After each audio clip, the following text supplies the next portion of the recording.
What's up, good people? David Taub here, co-founder of nextlevelguitar.com. How you doing today? Hope all is well, and I hope your guitar journeys are going famously. The natural minor scale is an incredibly versatile scale, and you could use it in just about, again, in any genre of music. It's a little more involved than I could do here in a quick 10-minute video. So if you want to learn how to solo in minor key and differentiate it from minor pentatonic, go to our website at nextlevelguitar.com. In the Masterclasses Intermediate Lead section, I have lots of lessons on soloing in minor key, and in the advanced section of the site also. And you want to check those out. And if you're not a member, it's okay, because on the front page we have a 3-day free pass. So you can go on there, give the site a test drive for 3 days, all access. There's over 800 lessons, video lessons, tons of stuff. Check it out for 3 days, but on the front page it'll say, you know, try it out for 3 days. And then you can go and check out those lessons.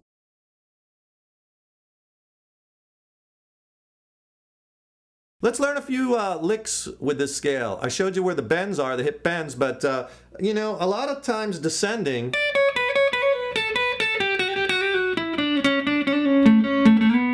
nice pull-off lick. So all I was doing there, descending down the 3 notes of the scale, and then doing a hammer-on and pull-off from the 7th fret to the 9th fret, and then pull down. A lot of people, when they do pull-offs, they don't get them to sound strong because they kind of take their finger off the string.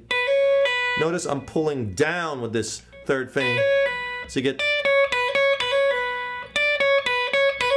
and then just do the same thing on the scale on the B and the G string.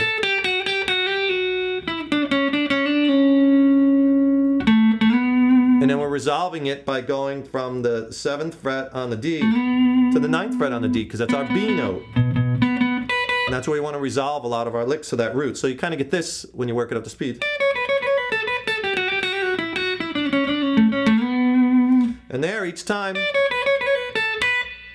I went back, I went from the, like, up to the next note on the next string, 10th fret, and then back 1 note. So I'm back to that 7th fret on the high E.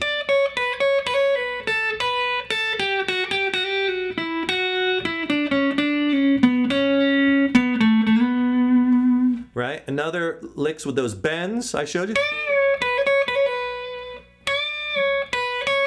All I'm doing, bending up, letting down, and then doing that hammer and pull.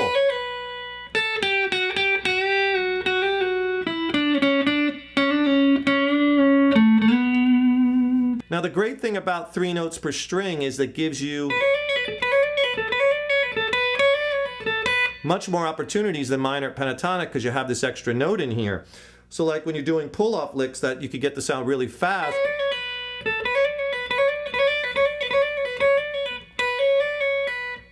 Seven, hammer to 9, hammer to 10, pull off to 9, pull off to 7. Practice that. Do the same thing with the same 3 notes in a row on the B string. Practice on each string. And then you can put those into licks. So you could start putting those into those fast licks.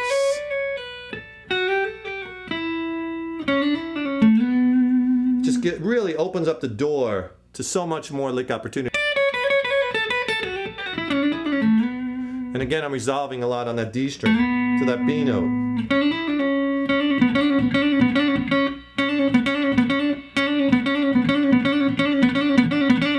Another cool lick. So you can really work up the speed is 1st finger, 6th fret, hammer to 7th fret, pull off to 6, and then with your pinky, grab that B note, so you have that root note in there on the 9th fret on the D string. Slow. Really works the pinky, and then build up the speed.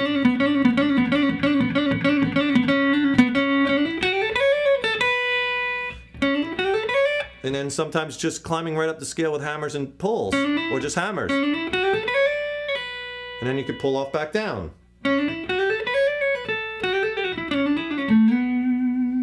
Some cool licks.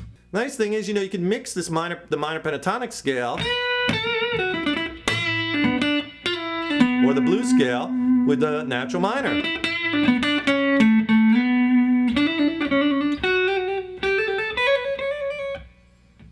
Another cool lick is just use the notes, but hammer trill as you climb down the scale.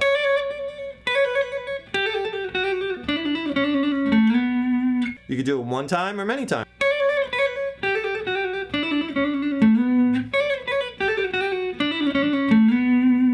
You know, another big question with the scale is, well, when do I use it, right? Because you can't use it anytime over all the chords in a minor key jam. You know, it depends. You have to kind of analyze the clusters of chords, and that will dictate. Remember, it's the chords that give you the roadmap to what you can use solo and improvisation-wise. The key is only a part of it.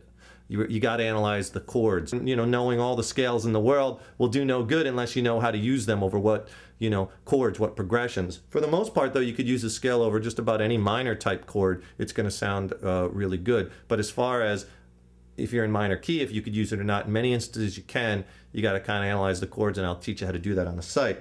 So for this jam, we're going to do, and just to show you how some of those licks sound over a chord progression, is a B minor 7th to an E minor 7th, 2.5 sharp minor 7th. Kind of a 1, 4, 5, 12 bar in the key of B minor.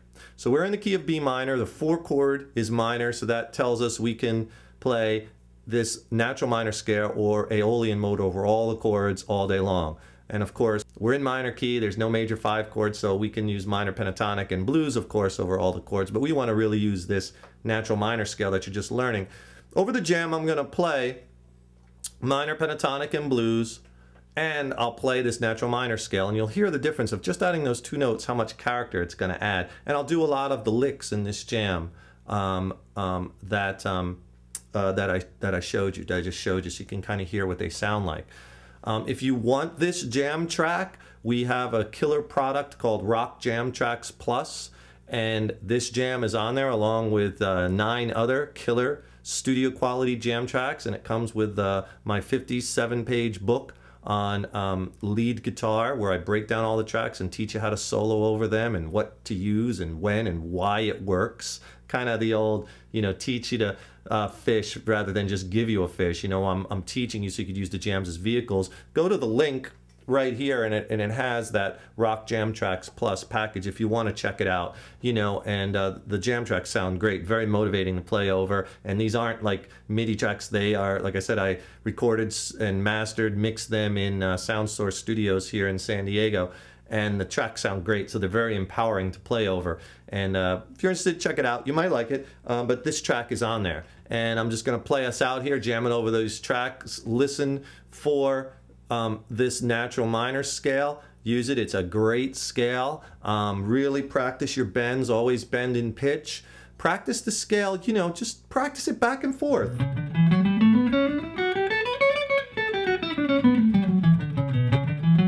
You know, get really comfortable. A lot of this is just muscle memory, you know. And remember, moving this around to different keys is very easy, because for this shape, your first finger is on that root. So like I was saying before, if you want to play this shape, now that you learned it in the key of G minor, you know, you want to play a G natural minor scale, just put your first finger on the G, 3rd fret, low E string, and play that shape. Right? If you want to play it in C, put your first finger on the low E string on the C note, 8th fret. Play the shape. And there you have it. Now, like I said, always know the intervals, know the notes that you're playing, and that's stuff that, again, you could learn on our website. And but this will get you started, okay? I'm David Taub, co-founder of NextLevelGuitar.com. Check it out. Get the free pass. Check out the Jam Tracks Plus. And we'll see you in the next lesson. Lots more coming up, so stay tuned. Take care. Rock on. Here we go. Let's jam.